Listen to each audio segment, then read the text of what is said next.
Hello my dear student, good morning. कैसे हैं आप लोग?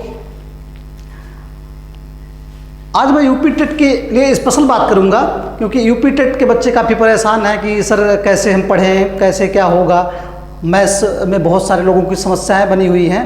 तो मैं आज जो है यूपी टेट के बारे में ही डिस्कस करूंगा कि कैसे पढ़ना है और कितना पढ़ना है, कौन कौन से चैप्टर पढ़ने हैं, किस चैप्टर से कितने क्वेश्चंस आएंगे, उस पर डिस्कस करेंगे। उसके बाद फिर हम एवरेज पढ़ा रहे हैं, एवरेज कंप्लीट करने के बाद हम बताएंगे कि यूपी टेट का जो है जो मेन टॉपिक्स हैं उसको मैं कैसे, कब और कब कितना पढ़ाना है और कब प्रैक्टिस करानी है उसकी, मैं उसके बारे में भी डिस्कस कर रहा हूँ। कहते हैं ना, सक्सेस बस एक ही कला पर निर्भर करता है। सक्सेस बस एक ही कला पर निर्भर करता है, वो है हार्ड वर्क, वो है हार्ड वर्क। तो आपको हार्ड वर्क ही करना है, ये सोच के नहीं बैठना है कि मेरा लक साथ देगा।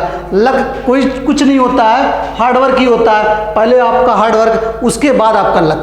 ठीक, तो हार्ड वर्क अगर जिसका है उसका लक भी साथ देता है। ठीक, लक के भरोसे नहीं बैठना है। सक्सेस बस एक ही कला पर निर्भर करता है, वो हार्ड वर्क। आपसे हार्ड वर्क चाहता है। ठीक, चलिए हम स्टार्ट करते हैं, आपको कुछ बताते हैं इसके बारे में, फिर उसके बाद हम डिस्कस करते हैं। चलिए, यूपी टेट की बात हम स्पेशली करने चल रहा हूँ। बहुत सारे लोग कंफ्यूज्ड हैं कि कैसे क्या होगा और कहाँ से क्या पढ़ना है।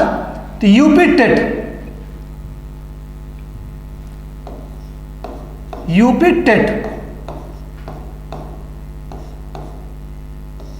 टेट की मैं बात कर रहा हूँ। यूपी टेट की बात कर रहा हूँ। यूपी टेट में कौन कौन से चैप्टर्स हैं, कौन कौन से चैप्टर से कितने क्वेश्चंस रेज होते हैं, कितना पढ़ना है हमें। मैथ्स बहुत सारे लोगों की बनी हुई है प्रॉब्लम्स, तो मैथ्स की प्रॉब्लम मैं दूर कर दे रहा हूँ। आज के बाद आपको मैथ्स की समस्या नहीं होगी।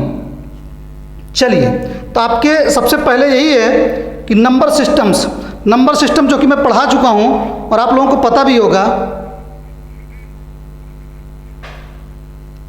नंबर सिस्टम्स, पहला टॉपिक आपका आता है संख्या पद्धति। क्या आता है? संख्या पद्धति। यूपी टेट में पहला चैप्टर आपका संख्या पद्धति, जिसको हम लोग कहते हैं नंबर सिस्टम, इंग्लिश में नंबर सिस्टम। और ये इतना इम्पोर्टेंट आपका चैप्टर्स है यूपी टेट में। इस चैप्टर से लगभग 4 क्वेश्चंस बनते हैं। कितने क्वेश्चंस? 4 क्वेश्चंस बनते हैं। और इस चैप्टर्स को आपको पढ़ना पड़ेगा और बढ़िया से पढ़ना पड़ेगा।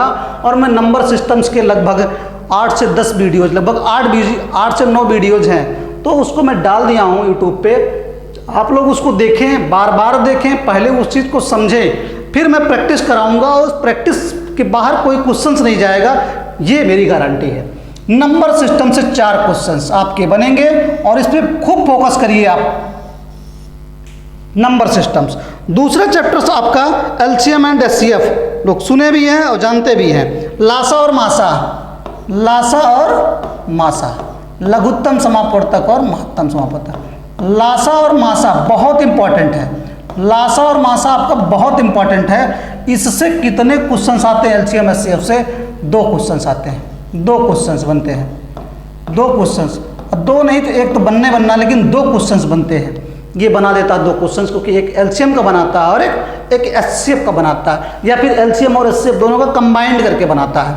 तो वो क्वेश्चंस बनते हैं, वो मैं बताऊंगा कौन से क्वेश्चंस बनते हैं, वो इम्पॉर्टेंट है। इसके 2 ही 3 टॉपिक उस पर टॉपिक पे ही बात करता है, जब भी एग्जाम में बात करता है तो वो आपके बहुत इंपॉर्टेंट है। मैं बताऊंगा कहाँ से बनता है। चलिए, तीसरा आपका आता है, तीसरा टॉपिक, जो कि देखिए आपको पता होना चाहिए कहाँ से कौन से क्वेश्चन कितने बनते हैं, फिर आप पढ़ ले जाएंगे, तभी पढ़ने में मज़ा भी आता है कि कहाँ से कितने क्वेश्चंस बन रहे हैं। तीसरा चैप्टर हमारा आता है भिन्नों का जोड़। भिन्नों का जोड़, भिन्नों का जोड़, भिन्नों का जोड़, घटाना, गुणा, भाग। भिन्नों का जोड़, घटाना, गुणा, भाग से एक क्वेश्चंस बनेगा। एक क्वेश्चंस आपका बनेगा, एक क्वेश्चंस बनेगा और वो एक ही क्वेश्चंस आएगा। तो भिन्नों का जोड़, घटाना, गुणा, भाग हम इतना सिखा देंगे आपको कि क्वेश्चंस आपका कहीं नहीं जाने वाला। ठीक, चौथा आपका आता है दशमलव का जोड़ घटाना, दशमलव का जोड़ जोड़ घटाना गुणा भाग।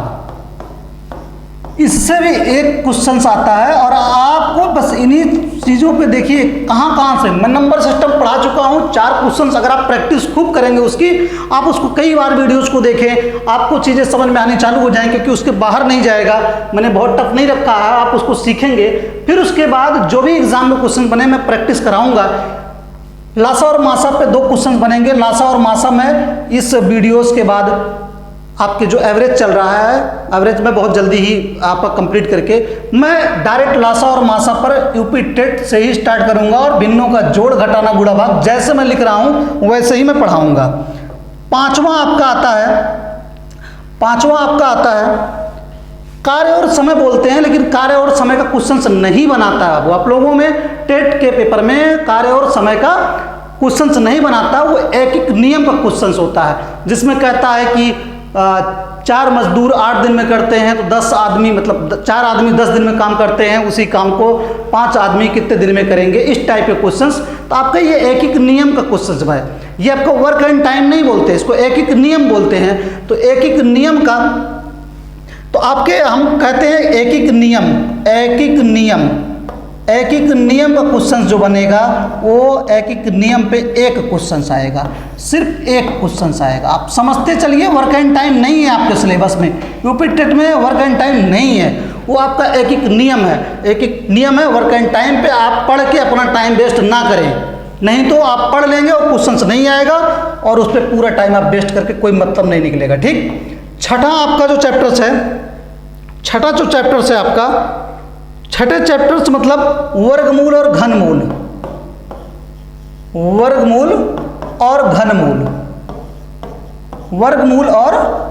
ये छोटे छोटे चैप्टर्स हैं जिससे एक क्वेश्चन बना देता है। स्क्वायर एंड मतलब square root and cube root जिसको बोलते हैं, ये एक क्वेश्चन से यहाँ से बनता है, वो एक क्वेश्चन से यहाँ से बनेगा। 7वां चैप्टर्स आपका आता है, 7वां चैप्टर्स आपका प्रतिशत आता है, प्रतिशत हो गया। और 8वां चैप्टर्स आपका लाभ और हानि हो गया, मतलब इसी को बोलते हैं प्रॉफिट एंड लॉस। ये हमारा परसेंटेज है, और ये हमारा प्रॉफिट एंड लॉस है, ये हमारा प्रॉफिट एंड लॉस है। उसके बाद 9वां चैप्टर्स हमारा आता है, 9वां चैप्टर्स आता है हमारा साधारण ब्याज। समझिएगा, इन सबसे क्वेश्चंस बनते हैं साधारण ब्याज, और साधारण ब्याज को ही इंग्लिश में बोलते हैं सिंपल इंटरेस्ट। इसमें चक्रवृद्धि ब्याज नहीं है यूपी टेट में, आप समझते चलिएगा। चक्रवृद्धि ब्याज आपका, साधारण ब्याज आपका है, आपका चक्रवृद्धि ब्याज यूपी टेट में नहीं है, चक्रवृद्धि ब्याज आपका सुपर टेट में है। तो ये 3 चैप्टर्स आपके हैं, इन तीनों चैप्टर से आपके 4 क्वेश्चंस नियर अबाउट बनते हैं, 4 से 5 क्वेश्चन। तो आप 4 ही क्वेश्चन समझें तीनों चैप्टर से। कभी प्रतिशत का हो सकता है 2 क्वेश्चन उठा दे, तो आपके लाभ हानि का 1 क्वेश्चन उठाएगा और साधारण ब्याज का 1 क्वेश्चन उठाएगा। कभी कभी परसेंटेज का 1 क्वेश्चन उठाएगा तो लाभ हानि का 2 क्वेश्चन उठा देगा और 1 क्वेश्चन इसका उठा दे। कुल मिलाकर इन तीनों चैप्टर से सिर्फ 4 क्वेश्चन बनने वाले हैं। ठीक। तो 4 क्वेश्चंस मतलब आप प्रतिशत और लाभ हानि और साधारण ब्याज, और उधर आपका नंबर सिस्टम। तो 4 4 8 क्वेश्चंस तो यहीं से हो गए। और आपको फोकस करना, एक नियम तो कुछ है ही नहीं है, बहुत सिंपल है। वो 1 नंबर यहाँ से मिल जाएगा, भिन्नों का जोड़ घटाना, दशमलव का जोड़ घटाना, इतना क्वेश्चंस करा देंगे कि आपको रट जाएगा और आपका क्वेश्चन सब ऐसे ही उड़ा के आएंगे, मैं पहले इसीलिए बता दे रहा हूँ कि आपको लगे कि हाँ मुझे पढ़ना क्या है और क्या नहीं पढ़ना है। मेन आपको जरूरी नहीं कि पढ़ना क्या है, क्या नहीं पढ़ना है, ये चीज़ें आनी चाहिए। अगर ये चीज़ें आपको आ गई कि क्या नहीं पढ़ना है, तो आपका फिर कोई प्रॉब्लम ही नहीं होगी, आप बहुत अच्छे से कर जाएंगे। उसके बाद आपका आयु संबंधी का कभी क्वेश्चन बना दिया तो बना दिया, एज प्रॉब्लम है आपकी, आयु संबंधी अगर बना दिया तो बना दिया, नहीं तो नहीं। तो आयु संबंधी का अगर बना दिया तो 1 क्वेश्चन आप समझिए, एज प्रॉब्लम जिसको बोलते हैं, एज प्रॉब्लम का क्वेश्चन बनाता है। एज प्रॉब्लम के आपके 1 क्वेश्चन बनाएगा। कितना क्वेश्चन अगर बनाएगा तो एक क्वेश्चन। देखिए 30 क्वेश्चन आने हैं और हर टॉपिक से उठेगा क्वेश्चन। ऐसा नहीं है कि सारे टॉपिक्स को छोड़ के एक ही टॉपिक्स पूरा उठा देगा। वो एक क्वेश्चन, एक एग्जाम ऐसा हुआ था कि वो क्वेश्चन, वो आपका एग्जाम था सीबीआई में आपके पूरे के पूरे क्वेश्चन जो है वो चाल समय दूरी का बना देता। ऐसा कभी रेयर केस में हुआ, बाकी टेट में ऐसा नहीं है। सारे चैप्टर्स हैं, सारे चैप्टर्स हैं, किसी एक आध चैप्टर्स को मिस कर सकता है, लेकिन सारे चैप्टर्स से क्वेश्चंस बनने हैं। ठीक, तो आपके जो अगला है ज्यामिति, जो कि बहुत इंपॉर्टेंट है, लोगों को कम समझ में भी आती है। 11वां चैप्टर है ज्यामिति। ज्यामिति मतलब जिसको हम बोलते हैं ज्योमेट्री के जान लीजिए 2 क्वेश्चन तो आपके बनने हैं, 2 क्वेश्चन तो आपके एग्जाम में बनने हैं ज्योमेट्री से। और बहुत सिंपल आता है, चीज़ें उसमें पता नहीं रहती हैं, इस वजह से टफ लगता है। लेकिन ज्योमेट्री आपकी बहुत आसान है, और नहीं भी आसान होगी तो मैं उसको बहुत आसान बना दूंगा। ठीक है, आप परेशान ना हो उसके लिए, बहुत ही आसान है ज्योमेट्री। मैं उसको अगर कहते तो मैं ज्योमेट्री से स्टार्ट करता, लेकिन आपको मैं सीक्वेंस बाय सीक्वेंस पूरा पढ़ा दूंगा, बहुत जल्दी कंप्लीट करके फिर प्रैक्टिस कराऊंगा। इस पर इतना प्रैक्टिस करा दूंगा कि आपके क्वेश्चन से याद हो जाएंगे सब। चलिए, उसके बाद आपका आता है घातांक एवं करड़ी। घातांक एवं करड़ी बोलते हैं, घातांक एवं करड़ी से सर्ट्स एंड इंडिसेस आपका है, ये आपका आता है एक क्वेश्चन। ठीक, उसके बाद आपका 13वां चैप्टर है सरलीकरण। देखिए ये सब एक क्वेश्चंस वाले हैं। सरलीकरण से एक क्वेश्चन बनेगा, और सिंपल सा है, बोर्ड मास वाला चलता है। सरलीकरण जिसको हम इंग्लिश में बोलते हैं सिंप्लीफिकेशन, ये आपका एक क्वेश्चन बनता है, एक क्वेश्चन। ठीक, उसके बाद 14वां चैप्टर है आपका मापन आता है, जिसमें समय का मापन बताना होता है, समय, तौल, धारिता, लंबाई, ये सब मापन से एक क्वेश्चन। किसी से एक आध क्वेश्चन घटा सकता है, एक आध क्वेश्चन बढ़ा सकता है, एक आध किसी चैप्टर को मिस कर सकता है, लेकिन क्वेश्चंस हर चैप्टर से बनेंगे। उसके बाद आपका चैप्टर्स आता है, एक क्वेश्चन तो कैलेंडर से बनना है, वो आप जानिए, वो रीजनिंग का पार्ट है, लेकिन बहुत ही आसान है। कैलेंडर से एक क्वेश्चन तो बनना है। ठीक, एक क्वेश्चन कैलेंडर का है। चलिए, एक क्वेश्चन कैलेंडर का है, और 16वां चैप्टर आपका। देखिए बहुत ज़्यादा चैप्टर हैं, लेकिन ये बहुत छोटे चैप्टर्स हैं, बहुत ज़्यादा नहीं पढ़ना है, बहुत ब्रॉड, लेकिन हमें उतना पढ़ना है जो हमारे एग्जाम के पॉइंट ऑफ व्यू से इंपॉर्टेंट है। ठीक, चलिए 16वां आपका है धन से है, मापन धन उसी में हो गया, एक क्वेश्चन बनाता ही है, वो बहुत ज़्यादा उसमें नहीं बनाता। फिर उसके बाद आपका माध्यिका बहुलक से, मतलब जिसको हम स्टैटिस्टिक्स बोलते हैं, सांख्यिकी, माध्यिका बहुलक, इससे हमारा कितना क्वेश्चन बनता है? एक क्वेश्चन बनता है। एक क्वेश्चन बना देता है, कभी कभी थियरी बेस्ड बना देता है, कभी कभी माध्यिका बहुलक पे ही क्वेश्चन बना देता है। ये आपका ये हो गया।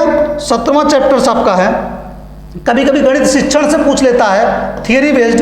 गणित शिक्षण में डाल दूंगा, हर आपके लगभग 40-50 क्वेश्चन में प्रैक्टिस करा दूंगा, उसी में से बन जाएगा। तो एक क्वेश्चन अगर बना दिए, 1-2 बना देता है, कभी कभी पूछता भी नहीं है। तो गणित शिक्षण से कभी पूछ लिया तो पूछ लिया, नहीं पूछता है तो नहीं पूछेगा। कभी पूछ लेगा तो 2-3 क्वेश्चन उठा के पूछ लेगा, तो फिर दिक्कत हो जाएगी। इसलिए जानते रहना है, और बहुत टफ नहीं है, वो सब ऐसे ही है। बाकी जो सीटेट देते होंगे उनके लिए तो ये तो बहुत आसान है, वो सब पढ़े ही भी होंगे।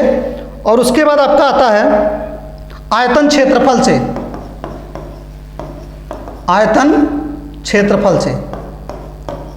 और क्षेत्रफल से यहाँ से आपके 2 क्वेश्चंस बनेंगे, ये 2 क्वेश्चंस हो गए।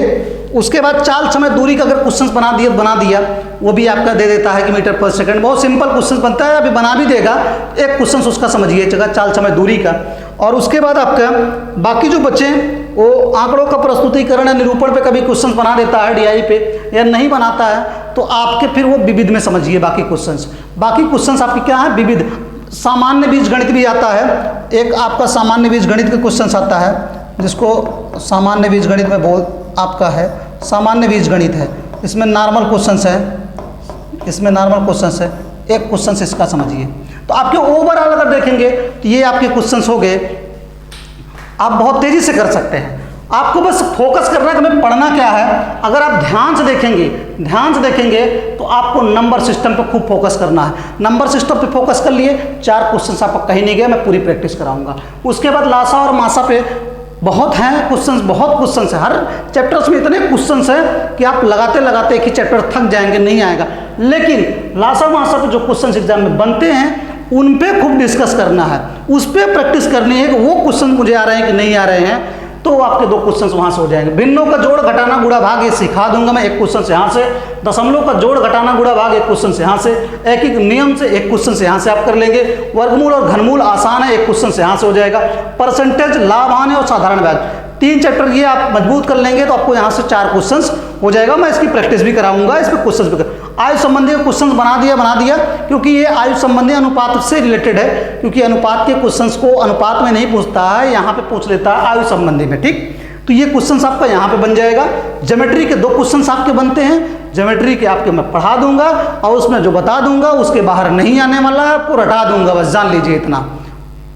आप देख लेंगे, आप प्रैक्टिस भी करेंगे तो आपको लगेगा कि नहीं ये सारे क्वेश्चन मैं कर ले रहा हूँ अब। उसके बाद आपके घातांक करणी का एक क्वेश्चन है, सरलीकरण बॉडमास पे एक क्वेश्चन है, मापन, कैलेंडर, ये सब बहुत आसान है।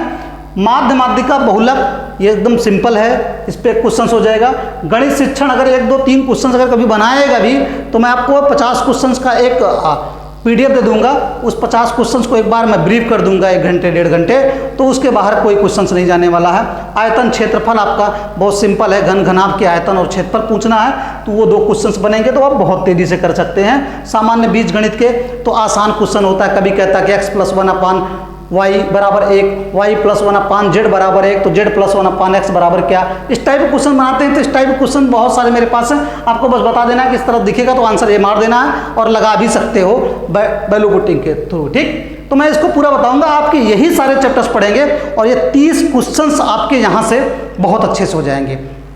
30 क्वेश्चंस जो अच्छे होंगे वो 30 में 30 करेंगे, बाकी सब अगर प्रैक्टिस करेंगे तो 25 प्लस नीचे कोई आने वाला ही नहीं है। बाकी 30 में 30 वो जो करेगा बंदा वो हम पढ़ाने से तो हो ही जाएगा, लेकिन कुछ उसमें अच्छे लड़के होते हैं जो जैसे BSc किए होते हैं और जो भी अच्छे होते हैं, जो मैथ्स जिनकी पहले से बैकग्राउंड अच्छा रहता है, वो 30 में 30 मार सकते हैं। और एग्जाम है तो कभी कभार सिली मिस्टेक्स की वजह से 1 क्वेश्चन गलत भी हो जाते हैं। तो आपको मैं डिस्कस कर दिया हूँ, इतने चैप्टर्स में पढ़ाने वाला हूँ और आपके LCM एंड SCF से मैं स्टार्ट करने वाला हूँ। बस आपका एवरेज में जैसे ख़त्म कर लूँगा 1-2 दिन में, आप 2 से 3 दिन लगेंगे। उसके बाद मैं डायरेक्ट आपका इसी पे फोकस करूँगा। एवरेज आप पढ़ लें क्योंकि सुपर टेट में एवरेज आपका चैप्टर्स है, उस पर क्वेश्चन बनेंगे। बाकी मैं इसी पे स्टार्ट करूँगा और उसकी टाइमिंग आपको बता दूँगा, या तो मैं सुबह 8 बजे या फिर शाम को आपको 8 बजे क्लास रहेगी।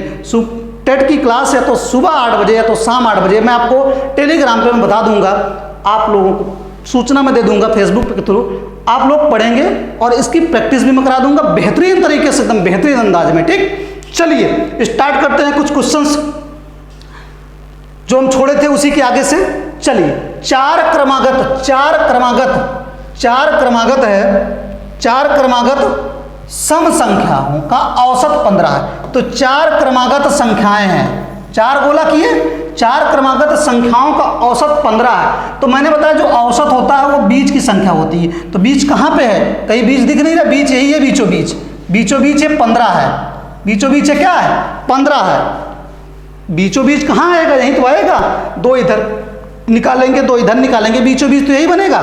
तो 15 आपका यहाँ पे हो गया। सम संख्या बोल रहा है, सम, तो 15 तो वैसे भी सम नहीं होती।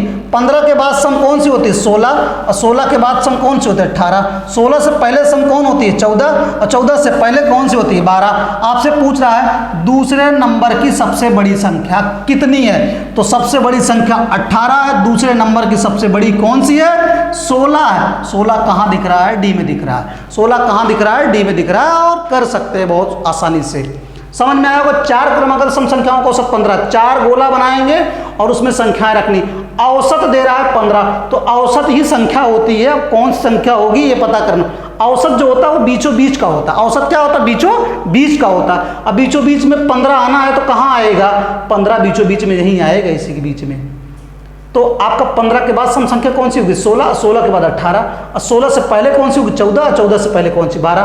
कह रहा दूसरे नंबर की सबसे बड़ी संख्या, सबसे बड़ी पूछता था 18, दूसरे नंबर की सबसे बड़ी कौन सी है? 16, तीसरे नंबर की सबसे बड़ी 14, और सबसे छोटी कौन सी है? 12। आपके क्वेश्चन कर सकते हो क्वेश्चन। चलिए दूसरा क्वेश्चन, यदि 6 क्रमिक सम संख्याओं का औसत 25 है, 6 गोला बनाइए, 2, 3, 4, 5 और 6 गोला मैंने बना लिया।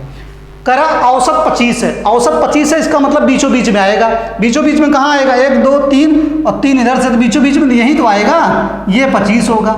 ये बीचों बीच में यही आएगा, 25 होगा। तो आपकी फिर क्या होगी? अगली 25 के बाद वाली संख्या कौन सी होगी? सम 26, 26 के बाद सम कौन सी? 28, 28 के बाद कौन सी? सम 30, 26 के पहले सम कौन सी? 24, और 24 से पहले कौन सम? 22, और 22 से पहले कौन सम? 20। आपकी ये आपकी संख्याएं आ गई 20, 22, 24, 26, 28, 30। आपसे पूछ रहा है सबसे बड़ी तथा सबसे छोटी संख्या का अंतर कितना? सबसे बड़ी 30 है, सबसे छोटी 20 है। 30 में से हम 20 घटा लेंगे तो आपकी कितनी आ जाएगी अंतर? 10 आ जाएगा। और 10 कहाँ दिख रहा है? बी में दिख रहा है, ये आंसर है। 10 कहाँ दिख रहा है? बी में दिख रहा है, आंसर है। कर सकते हैं बहुत तेजी से। चलिए नेक्स्ट क्वेश्चन, प्रथम 19 विषम संख्याओं का, सम संख्याओं पे खत्म हो गया, प्राकृतिक संख्याओं पे खत्म हो गया, पूर्ण संख्याओं पे खत्म हो गया। हम आते हैं विषम संख्याओं। प्रथम 19 विषम संख्याओं का औसत क्या होगा? तो आपको पता होना चाहिए कि ये चीज़ मैं बता चुका हूँ। प्रथम n विषम संख्याओं का औसत, प्रथम n विषम संख्याओं का औसत, प्रथम n विषम संख्याओं का औसत, प्रथम n विषम संख्याओं का औसत वो क्या होता है? n ही होता है। प्रथम जो n विषम संख्याओं का औसत क्या होता है? n ही होता है, क्योंकि प्रथम n विषम संख्याओं का जो योग होता है वो यानी स्क्वायर होता है, तो औसत क्या आएगा? n से भाग करेंगे तो n ही आएगा। तो प्रथम n विषम संख्याओं का औसत n ही होगा। और आपसे कह रहा है प्रथम 19 विषम संख्याओं का औसत, तो 19 ही तो आएगा। 19 कहाँ दिख रहा है? ऐसे 19। और नहीं समझ में आ रहा है तो आप वैसे लगा सकते हैं, बेसिक मेथड। प्रथम विषम संख्या कौन सी? 1, दूसरी विषम संख्या कौन सी होगी? 3, तीसरी कितनी होगी? 5। इस तरह से बढ़ते बढ़ते 19वीं विषम संख्या कौन सी होगी? तो 19 दूना 38 से एक कम, 19 दूना 38 से एक कम। जैसे अगर मुझसे पूछे दूसरी संख्या कौन सी है विषम, तो 2 दूनी 4 में से एक कम करते 3। तीसरी पूछेगा तो 3 दूनी 6 एक कम, और चौथी पूछता 4 दूनी 8 एक कम 7। इस तरह से 19वीं कौन हो जाएगी? तो 19वीं जो हो जाएगी 19 दूना 38 माइनस 1, ये आपकी 19वीं 37 हो जाएगी। अब हमें औसत निकालना, औसत। तो औसत बताए हैं अंतिम संख्या प्लस प्रथम संख्या का जोड़ 37 प्लस 1/2 मतलब 38/2, 38/2 का मतलब 19। तो आपका इस तरह से भी लगा सकते हो, डायरेक्ट फार्मूले से मार सकते हो। प्रथम 19 विषम संख्याओं का औसत 19। अगर कहता प्रथम 19 सम संख्याओं का औसत एक ज़्यादा होता है 20। ये चीज़ें बता चुके हैं, ठीक। चलिए नेक्स्ट क्वेश्चन, 100 से कम सभी विषम संख्याओं का औसत। 100 से कम, पहली 1 होती है, फिर 3 होती है, फिर 5 होती है। 100 से कम कौन सी होगी? 99। 100 से कम विषम संख्या कौन सी होगी? 99। 1 से लेकर 99 तक का औसत बताना है। तो औसत जब भी बताना हो, चाहे वो सम संख्या का हो चाहे वो विषम संख्या का हो, अगर पहली संख्या पता और अंतिम संख्या पता, उसका जोड़ प्लस अंतिम संख्या और प्रथम संख्या का जोड़ बटे 2 करिए। 99 में जोड़ेंगे 100 और 100/2, ये आपका कितना आ जाएगा? 100 का आधा 50, 50 हो जाएगा आंसर। तो 100 से कम सभी विषम संख्याओं का औसत कितना हो जाएगा? 50 हो जाएगा, क्योंकि पहली आपकी 1, दूसरी 3, तीसरी 5। 100 से कम कौन सी विषम संख्या है? तो 99 है। और 1 से लेकर 99 तक का औसत निकालना, सब जोड़ के पागल थोड़ी होना है। 99 अंतिम संख्या और प्रथम संख्या पहली, 99 और 1 100 हो गया, उसका आधा 50 औसत हो गया, ठीक। चलिए नेक्स्ट क्वेश्चन, 113 से 159 तक की सभी विषम संख्या। तक बोल रहा है, तक का मतलब इसको भी लेना है और इसको भी लेना है। तक मतलब क्या? इसको भी लेना है और इसको भी लेना है। जैसे प्रतापगढ़ से इलाहाबाद, प्रतापगढ़ को लेना है और इलाहाबाद। प्रतापगढ़ से इलाहाबाद तक बोलेगा तो प्रतापगढ़ को भी लेना है और इलाहाबाद, जैसे ऐसे उदाहरण के रूप में समझिएगा। तो 113 भी लेना है, इस तरह से 115 भी है, इस तरह से बढ़ते बढ़ते कहाँ तक 159 तक जाएंगे। 159 को भी लेना है, 159 भी विषम संख्या है। इसका औसत बताना है। औसत कैसे निकालेंगे? तो औसत जब निकालेंगे तो अंतिम संख्या और प्रथम संख्या का जोड़, मतलब 159 और प्लस कितना 113, इन दोनों का जोड़ बटे 2 कर देंगे। जोड़िए 9 3 12 की 2 और 5 1 6 1 7 और 1 1 2, 272 बटे 2 कितना आ जाएगा 136। 272 का आधा कितना हो जाएगा 136। ये आपका आंसर हो जाएगा। ठीक, चलिए नेक्स्ट क्वेश्चन। 9 लगातार आने वाली विषम संख्याओं का औसत 53 है। 9 है, 1 2 3 4 5 6 7 8 और ये 9 है। 9 है, 9 गोला कर लिए। आने वाली विषम संख्याओं का औसत 53 है। अगर ये औसत 53 है तो बीचों बीच की होगी 1 2 3 4, 4 इधर से निकाल देंगे, 4 उधर से निकाल देंगे तो बीचों बीच यही 53 आएगा। ये बीचों बीच आएगा। बीचों बीच कौन सा आएगा? 53 आएगा, ये वाले पे आएगा। बीचों बीच ये वाला आएगा 53।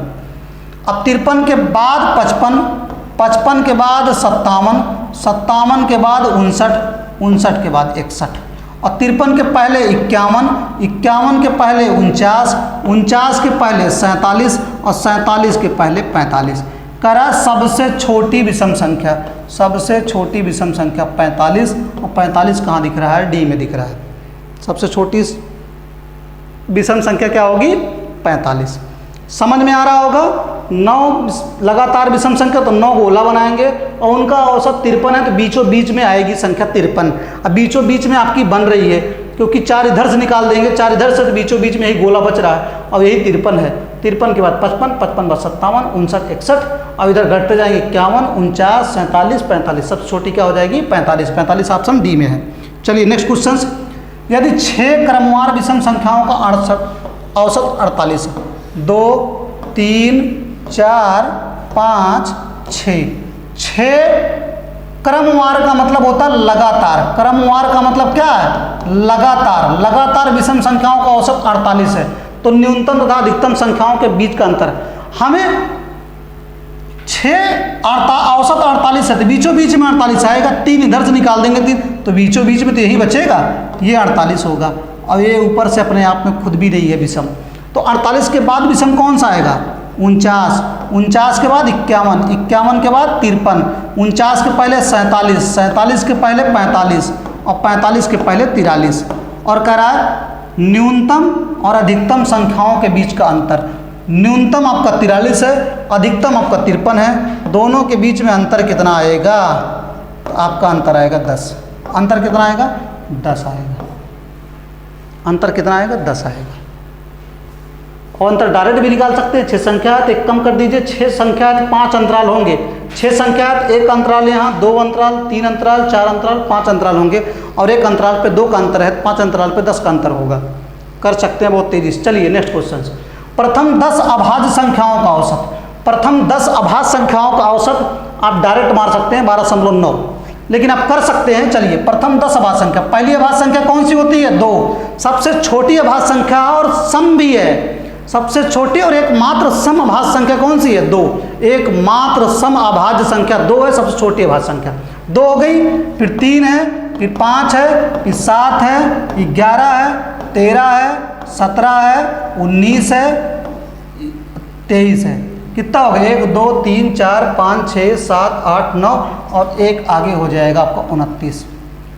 ये अभाज्य संख्या को मैंने नंबर सिस्टम में बताया हूँ, आप उसको अभाज्य संख्या को पहले समझिए। 1 से लेकर 100 तक कितनी अभाज्य संख्या, 1 से लेकर 50 तक कितनी अभाज्य संख्या, 50 से लेकर 100 तक कितनी अभाज्य संख्या, सबसे छोटी 3 अंक की अभाज्य संख्या, सबसे छोटी 2 अंक की अभाज्य संख्या, सबसे छोटी ऋणात्मक अभाज्य संख्या, सबसे छोटी अभाज्य संख्या, सबसे छोटी सम अभाज्य संख्या। सारे क्वेश्चन में बताया हूँ और आप उसको देखें वीडियो। ठीक, नहीं समझ में आएगा तो बताइए। अब इसका औसत बताना है तो इसका औसत का मतलब है सबका जोड़। औसत का मतलब क्या है? सबका जोड़ कर लेते हैं और सबका जोड़ करके, और कितनी संख्या है? 10 संख्या है, क्योंकि 10 संख्या 1 2 3 4 5 6 7 8 9 10, 10 से भाग कर देंगे, ये हमारा औसत आ जाएगा। ये हमारा क्या आ जाएगा? औसत। सारी अभाज्य संख्याओं का जोड़ कर लेंगे, 10 शुरू के अभाज्य संख्याओं का जोड़ कर लेंगे, उसको 10 से भाग कर देंगे। चलिए जोड़िए, 2 3 5 5 10 10 7 17 17 11 कितना होता है? 17 और 11 कितना हो गया? 17 और 11 28, और 28 और 13 28 और 10 48 हो गया, 48 3 51, 28 10 38 38 3 41 हो गया, 41 और 17 41 7 48 और 48 10 58, अब 58 और 10 58, अगर ये पूरा 20 जोड़ते तो 58 20 78, एक कम हो गया 77, और 77 और 3 कितना हो गया? 77 3 100, और 100 में 29 जोड़ेंगे 129, सारा जोड़ कर लेंगे ऊपर का तो आएगा 129। अब 129 को 10 से भाग करेंगे, 10 से भाग करेंगे तो कुछ नहीं, एक अंक पे दशमलव लग जाएगा, इधर से नहीं दाहिने साइड से एक अंक पे दशमलव लगाएंगे, 12.9। 12.9 कहाँ दिख रहा है? ये क्वेश्चन कई बार पूछा हुआ है, तो आप अगर पता रहेगा तो कर लेंगे, नहीं पता रहेगा तो जोड़िए, उठाइए। चलिए नेक्स्ट क्वेश्चन समझ गए। प्रथम 10 अभाज्य संख्या लिख लेंगे, उनका जोड़ कर लेंगे और 10 संख्याएं हैं 10 से भाग कर देंगे। शुरू के नंबर आपके जो बताए थे औसत के, तो संख्याओं का योग बटे संख्या पे ही लग रहा है, ठीक। चलिए क्वेश्चन और देते हैं, उसको बताइए आप लोग। 7 के प्रथम 7 गुणांकों का औसत क्या है? तो 7 के प्रथम 7 गुणांक मतलब 7 का पहाड़ा पढ़ना है। 7 हो गया, 7 का नम 7, दूसरा 7 दूनी 14, 7 त्रिक 21, इस तरह से कहाँ तक जाएंगे? 7 7 49, लास्ट वाला कौन सा होगा? 49। 7 का पहाड़ा पढ़ना है 7 तक, मतलब 7 हो गया, दुगुना 14, 7 त्रिक 21, लास्ट वाली संख्या कौन सी होगी? 7 7 49। इसका औसत बताना है, 7 7 का अंतर हो रहा है तो कुछ नहीं करना है, पहली और अंतिम का जोड़ बटे 2, औसत निकालना है। क्या हो जाएगा? अगर अंतर समान है या फिर सम संख्या हो या विषम संख्या हो या पूर्ण संख्या या आपका प्राकृतिक संख्या हो, सबका औसत निकालने का पहली और अंतिम का जोड़ बटे 2, तो 7 + 49 और बटे 2 कितना हो जाएगा? 56 बटे 2। 56 का आधा कितना हो जाएगा? 28। 28 कहाँ दिख रहा है? डी में दिख रहा है। 28 कहाँ में दिख रहा है? डी में दिख रहा है। सोच लीजिए इतनी गर्मी में पढ़ा रहा हूँ, पसीने पसीने हो रहे हैं, सोच लीजिए बहुत गर्मी हो रही है, फिर भी मैं आप लोगों के लिए जान लीजिए जान से लगाऊँ, तो आप लोगों को इतनी मेहनत करनी चाहिए कि पूछिए मत, बहुत मेहनत करनी चाहिए सिलेक्शंस के लिए। चलिए नेक्स्ट क्वेश्चन करते हैं। 3 के पहले 5 गुणजों का औसत। 3 के पहले 5 गुणज, तो पहला 3 हो गया, दूसरा 6 हो जाएगा, 3 दूनी 6, तीसरा 3 त्रिक 9, 3 चौके 12, और पांचवा कौन सा हो जाएगा? 3 पचे 15, तो पांचवी 15 हो गई। तो औसत निकालना है तो पहली और अंतिम का जोड़ बटे 2। पहली और अंतिम का जोड़ कितना हो जाएगा? तो 3 + 15 अब बटे 2, और 15 3 कितना हो गया? 18, और 18 बटे 2, और 18 का आधा कितना हो जाएगा? 9 हो जाएगा। कुछ करना नहीं है। 3 के पहले 5 गुणजों का औसत, मतलब पहली 3 हो गई, दूसरी 6 हो जाएगी, तीसरी 9 हो जाएगी। 3 का पहाड़ा पढ़ना है, कब तक पढ़ना? 5 बार तक पढ़ना, 3 × 5 = 15, लास्ट 15 हो जाएगी। और पहली 3 हो गई, अंतिम 15 है, पहली और अंतिम का जोड़ का आधा कर देंगे, औसत आ जाएगा। समझ में आ रहा होगा चीज़ें। 10 संख्याओं का औसत 30 है। यदि प्रत्येक संख्या में 5 जोड़ दिया जाए तो नया औसत कितना होगा? नया औसत कितना होगा? अगर 10 संख्याओं का औसत 30 है, अगर 10 संख्याओं का औसत 30 है, औसत करा यदि सब में 5 5 जोड़ दे रहे हैं तो नया औसत कितना होगा? औसत में ही 5 जोड़ दीजिए। जो चीज़ आपकी सारी संख्याओं में कर रहे हैं वही चीज़ हम औसत में कर देंगे, तो नया औसत क्या होगा? तो नया औसत आपका क्या होगा? नया औसत कुछ नहीं कह रहा है, यदि प्रत्येक संख्या में 5 जोड़ा जा रहा है, प्रत्येक संख्या में, जब सब में 5 5 जोड़ दोगे तो औसत भी 5 बढ़ जाएगा। तो नया औसत क्या होगा? नया औसत में 30 था, उसमें 5 बढ़ जाएगा, तो औसत कितना हो जाएगा? 35। अगर जोड़ रहा है तो जोड़ देंगे, घटा रहा होगा तो घटा देंगे, गुणा कर रहा होगा तो गुणा कर देंगे, भाग कर रहा होगा तो भाग कर देंगे, बस यही करना है। तो 10 संख्याओं का औसत 30, यदि प्रत्येक संख्या में करा 5 जोड़ दिया जाए तो नया औसत कितना हो जाएगा? नया औसत 30, पहले 30 था, 5 जोड़ने पे सब में 5 5 जोड़ रहे हैं तो औसत भी 5 बढ़ जाएगा, 30 × 5 = 35। चलिए नेक्स्ट क्वेश्चन। 6 संख्याओं का औसत 12 है। यदि प्रत्येक संख्या में 2 घटा दिया जाए तो नया औसत कितना होगा, तो नया जो औसत होगा वो कितना होगा, नया औसत कितना होगा, तो नया औसत हमारा 12 पुराना औसत था, 2 सब में घटा रहे हैं संख्या में, तो औसत भी 2 घट जाएगा, -2 कितना हो जाएगा 10, और 10 कहाँ दिख रहा है, ए में दिख रहा है। नेक्स्ट क्वेश्चन, 10 संख्याओं का औसत 14 है, यदि प्रत्येक संख्या को 6 से गुणा किया जाए, प्रत्येक संख्या को 6 से गुणा किया जाए तो नया औसत क्या होगा, तो नया जो औसत आएगा वो नया औसत आएगा, सब में कह रहा 6 का गुणा करना है, तो औसत में भी 6 का गुणा हो जाएगा। पुराना औसत 14 था, उसमें भी 6 का गुणा हो जाएगा, 14 छंग 84, 14 छंग 84, नया औसत कितना हो जाएगा 84। अगर जोड़ रहे हैं तो जोड़ देंगे, गुणा कर रहे हैं तो गुणा कर देंगे, घटा रहे हैं तो घटा रहे हैं, भाग करें तो भाग कर दीजिए। 15 क्रमागत संख्याओं का औसत 18 है, यदि सभी संख्या को 2 से विभाजित किया जाए, मतलब सब में 2 से भाग कर दें तो नया औसत क्या होगा, तो नया औसत भी भाग कर दीजिए पुराने औसत में। नया औसत क्या हो जाएगा, सब में 2 से भाग कर रहे हैं सारी संख्या में, तो औसत में भी 2 से भाग कर दीजिए, तो नया औसत कितना हो जाएगा 9 हो जाएगा। चीज़ें समझ में आ रही होंगी। अगला क्वेश्चन है, 12 संख्याओं का औसत 9 है, यदि प्रत्येक संख्या को 2 से गुणा किया जाए और 3 जोड़ा जाए तो संख्याओं के नए सेट का औसत क्या होगा। जो कर रहा है वही कर दीजिए, नया औसत क्या होगा, तो नया औसत निकाल सकते हैं। कह रहा है औसत पुराना 9 था और सब में 2 का गुणा किया जा रहा है, सारी संख्या में प्रत्येक संख्या को 2 से गुणा किया जा रहा है, तो औसत में भी 2 का गुणा कर दीजिए। और फिर कह रहा है सब में 3 जोड़ा जा रहा है, तो इसमें भी 3 जोड़ दीजिए। 9 दूनी 18 और 18 और 3 कितना हो जाएगा 21, नया औसत कितना हो जाएगा 21। कहने का मतलब यदि प्रत्येक संख्या को 2 से गुणा किया जा रहा है तो औसत भी 2 से गुणा हो जाएगा, मतलब 18 हो गया, और सब में 3 जोड़ा जा रहा है तो औसत भी 3 जुड़ जाएगा, 18 3 कितना हो जाएगा 21। 2 इसमें प्रक्रियाएं कर रहा है, एक बार गुणा करने का और जोड़ने का, दोनों चीज़ कर देंगे एक साथ। ठीक, तो पहले गुणा किया गया फिर जोड़ा गया, पहले गुणा कर देंगे फिर जोड़ देंगे। 9 में 2 का गुणा हुआ 18 हुआ, 18 में 3 जोड़े 21 हुआ। चलिए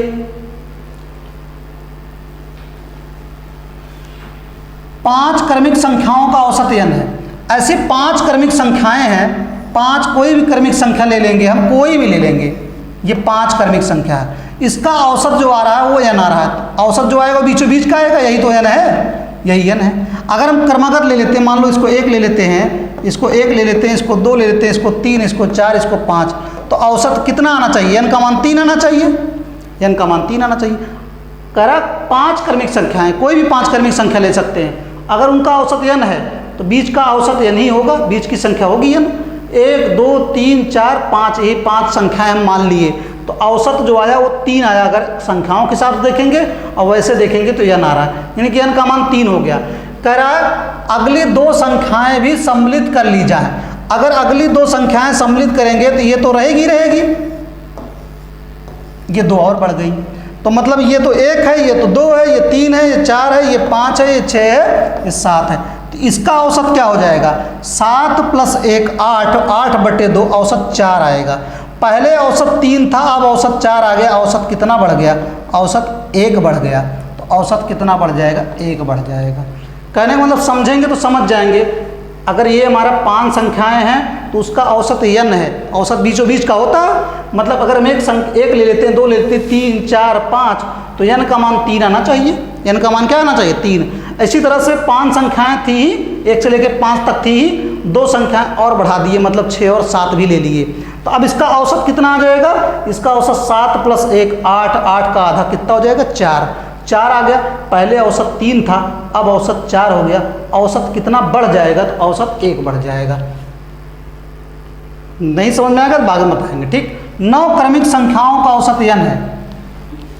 9 क्रमिक संख्याएं हैं, 2 3 4 5 6 7 8, 9 क्रमिक संख्याएं हैं और इनका औसत n है, तो n मतलब बीचों बीच का होगा, 4 इधर से, यही n है, यही n है। अगर इसको गिनती लिख लेंगे 1 2 3 4 5 6 7 8 9, तो n का मान कितना आ गया 5, n का मान कितना आ गया 5। करें अगली संख्याएं भी, यदि उनमें 2 अगली संख्याएं भी शामिल कर दी जाए तो मतलब 1 2 3 4 5 6 7 8 9 10 और 11 दो संख्याएं और शामिल कर ली गई। 1 2 3 4 5 6 7 8 9 10 और 11। तो 11 प्लस 1 इसका औसत निकालेंगे तो 11 प्लस 1 और बटे 2 6 आ जाएगा। इसका औसत कितना आएगा? 6 आ जाएगा। पहले औसत 5 था, अब औसत 6 हो गया। औसत में क्या हो गई? 1 की वृद्धि होगी। 1 की क्या होगी? 1 की वृद्धि होगी। 1 की वृद्धि होगी। चलिए, बाकी थैंक यू, कल मिलेंगे आप लोगों को। बस 1-2 दिन आप वेट करिए, उसके बाद हम आपका जो है बेहतरीन से बेहतरीन जो है जो यूपी टेट की बात है, यूपी टेट का मैं बेहतरीन से बेहतरीन कंटेंट देने वाला हूँ। जितने लोगों को नहीं पता है वो सबको जोड़िए और चैनल को सब्सक्राइब करें, और बेहतरीन मैं वीडियो देने वाला हूँ। आप लोगों की हमेशा के लिए समस्या दूर हो जाएगी। ठीक, थैंक यू, बाय।